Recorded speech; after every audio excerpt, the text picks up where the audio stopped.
Programang ito ay rated SPG. Striktong patnubay at gabay ng magulang ang kailangan. Maaaring may masiselang tema, lengguwahe, karahasan, sexual, horror o droga na hindi angkop sa mga bata.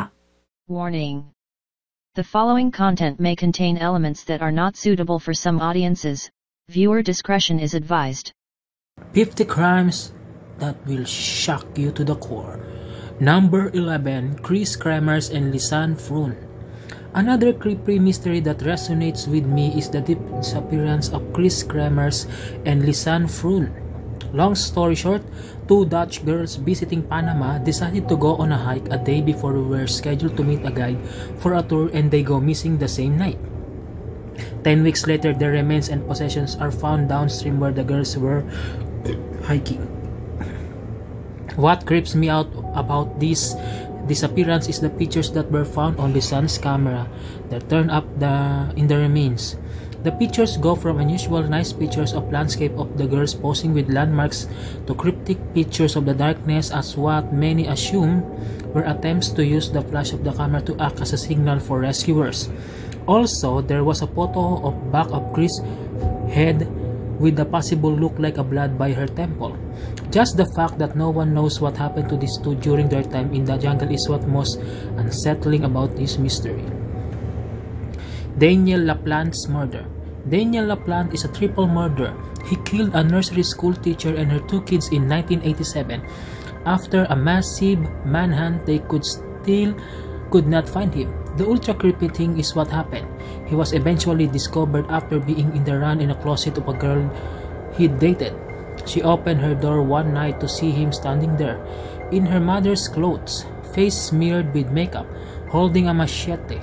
He tied her and her family up, but the youngest narrowly escaped. As if this isn't bad enough, they again could not find him, till 2 weeks later, the family who'd moved out came back home and saw Laplante in the window. The police were called and later found out why he'd been so hard to find. Daniel had been living in the walls of his former girlfriend's house the entire time. 7 of the most brutal murders ever committed in the history of human race. The Toolbox Killer. The transcript is what happened to Shirley Ledford in the hands of Toolbox Killers Lawrence Whitaker and Roy Norris is the most disturbing thing you will ever come across. An excerpt from the transcript. At this point, after Whitaker had forced Shirley to fillet him, repeated sounds of an administered beating interspersed with loud screams can be heard as Whitaker savagely beat Shirley about the breasts and to a lesser degree head. Whitaker then extracted his pliers from the toolbox.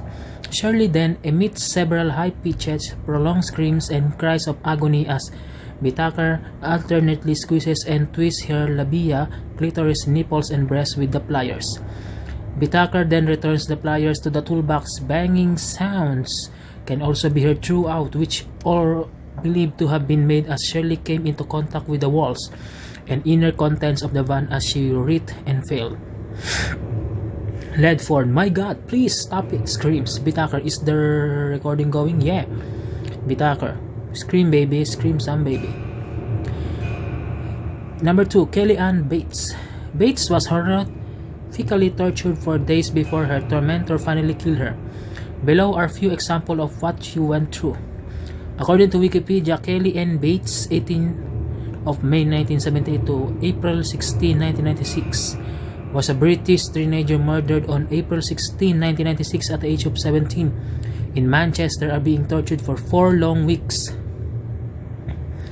Kelly's eyes were gouged from their sockets up to 3 weeks before she actually died from drowning in a bathtub. These horrific crimes were committed by her partner James Patterson Smith. Below is a list of Wikipedia of the specific injuries Kellyanne Bates endured through torture. Scalding to her buttocks and left leg. Burn on her thigh caused by the application of a hot iron. A fractured arm, multiple stab wounds caused by knives, forks, and scissors.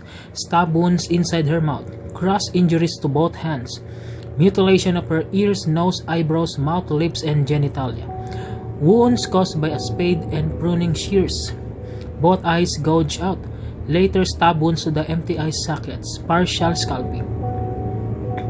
Junko Furuta. Furuta was a 17-year-old Japanese girl who came become known as the Concrete N-Case high school girl murder case.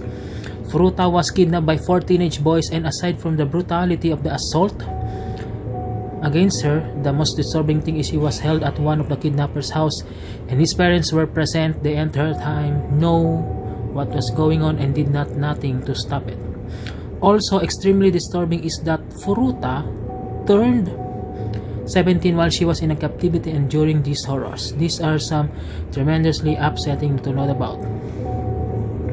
According to Wikipedia, to avoid concern over her abduction, the perpetrators forced Furuta to call her parents and tell them that she would be staying at a friend's house for a while. Over the course of her confinement, Furuta was repeatedly raped, beaten, and tortured by her 4 captors until they killed her. The parents of Kamisaku were present in that home for at least a part of the time that Furuta was held captive, and though she pleaded with them to help, they did not intervene, later claiming that they feared their son too much to do so. The killers hide their corpse in a 208-liter oil drum filled with concrete. They disposed of the drum in a truck and claimed land in Koto, Tokyo. The Hi-Fi Murders. The Hi-Fi Murders in 1974, 2 men robbing a hi-fi store in Ogden, Utah, held captive and tormented 5 individuals. Only 2 of the captives will survive. Among the sadism levied on the captives were the following according to Wikipedia. Violence included a pen being kicked into an ear and brutal rape of a teenage girl who was later shot in the head. Corrosive drain cleaner was also forcibly given to the hostages, causing horrific burns to their mouths and throats. Not only they were forced to drink drain cleaner, but their mouths were then taped shut so they couldn't spit it out or vomit it up. One of the victims, Orin Walker, was shot several times, strangled, and had been kicked into his ear but still survived.